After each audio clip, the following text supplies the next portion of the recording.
Hi, Mystery Recapped here. Today, I'm going to explain a horror sci-fi film called As the Gods Will. Spoilers ahead, watch out, and take care. At the beginning of the movie, 3 students, Shun, Amaya, and Ichika, are shown, as a voice in the background complains to God about his dull and boring life. In the next scene, we see Shun along with his friends in the college classroom, where a doll named Daruma Doll has forced the students to play a game. The game is Daruma-san ga Koronda, where an ugly-looking Daruma doll with only a head is seen on the desk in front of the students. The doll turns around after he sings, and if he finds someone moving, he kills them and turns them into red marbles. Remember, this came out before Squid Game. The remaining students start worrying as they are unaware of the game rules and might end up joining their dead friends. One by one, their numbers starts decreasing. 2 of the boys try to open the door to escape, but find it locked. They are caught moving by the doll and killed immediately. Suddenly, a gamer boy approaches everyone to read the message at the back of the doll. The message says that the game will be over if they press the button. A guy quickly runs to press the button, but the doll turns around and kills him. Suddenly, Shun notices that there's a timer on the back of the doll and realizes that they don't have much time left. Hearing this, several other students run to switch it off, but every single one of them fails. At last, only Shun and the gamer boy remain, as all other students are turned into red marbles, making it impossible for them to reach the doll without slipping. With time running out, the gamer comes up with an idea and tells Shun to use his back to jump over the dead bodies to press the button easily. Shun finally presses the button, thus ending the game. As the survivors are celebrating, the doll declares Shun the only winner and kills the gamer. The movie then cuts to the past when life was boring and normal for Shun. He is sitting on a couch, playing video games, and changing channels after the game ends. At school, he is walking with his gamer friend, who suggests he ask Ichika out, as she passes a smile to him. Ichika is another student in the school who also loves to play video games. Shun answers that he does not have any feelings for her and sees her only as a friend. Both of them head towards the classroom when they meet a boy being beaten up by Amaya, the school bully.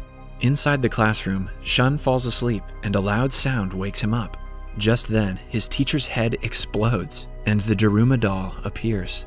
The events at the start of the movie continue from here. In the present, Shun starts praying to God to return him to his boring life.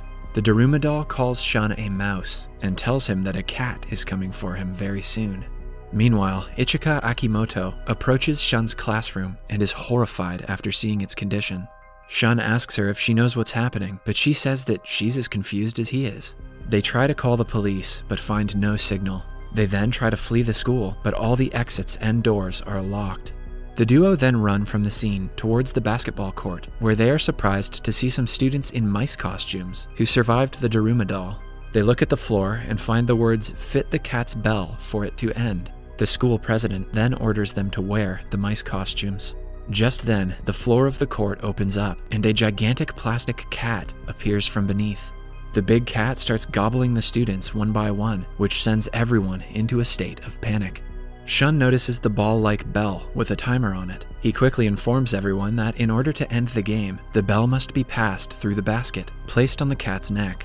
One of the students, who is a good basketball player, shoots the bell, but the cat manages to catch it and throws it back at the student, killing him instantly.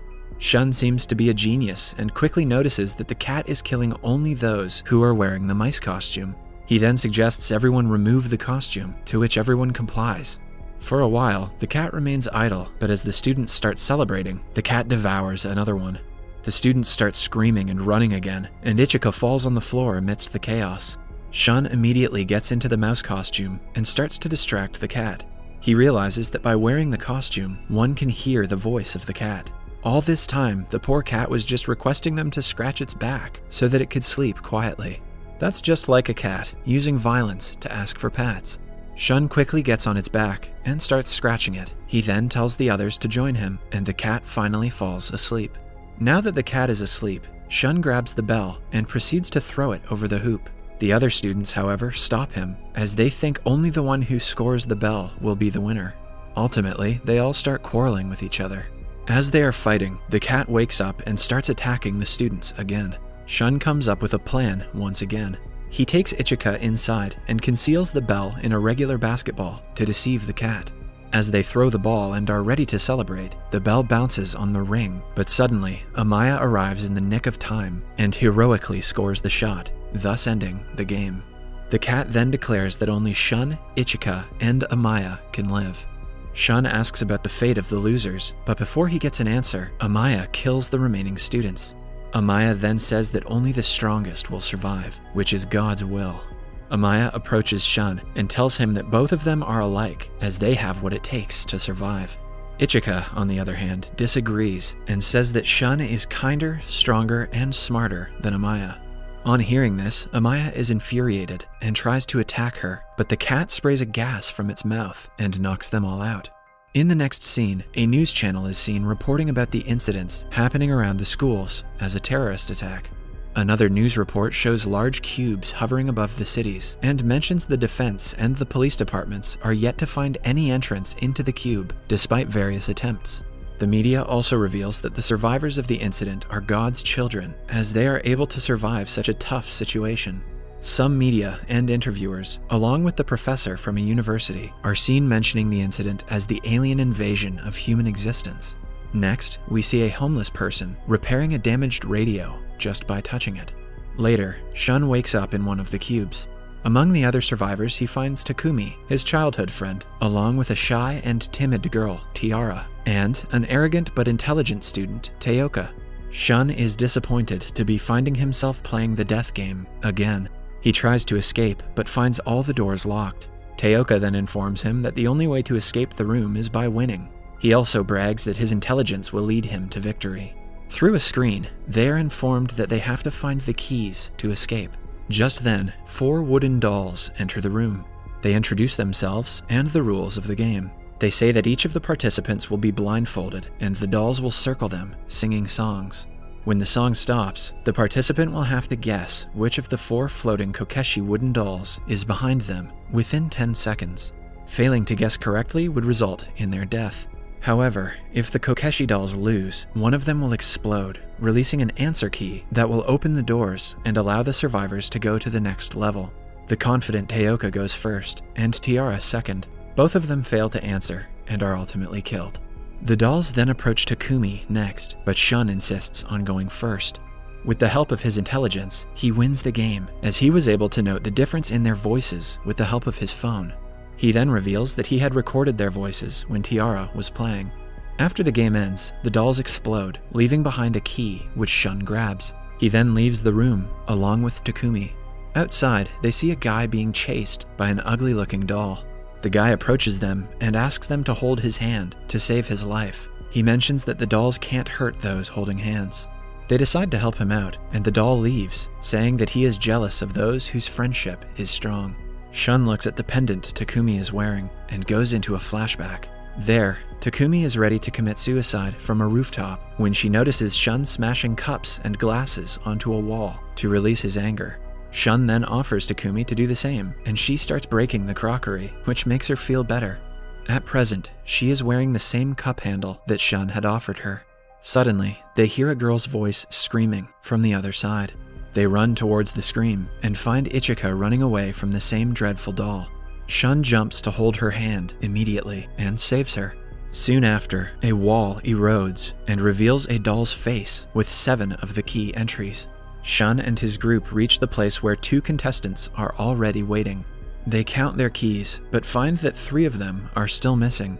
Suddenly, Amaya appears at the scene with the remaining keys and kills his companion, as only 7 of them are able to qualify for the next round.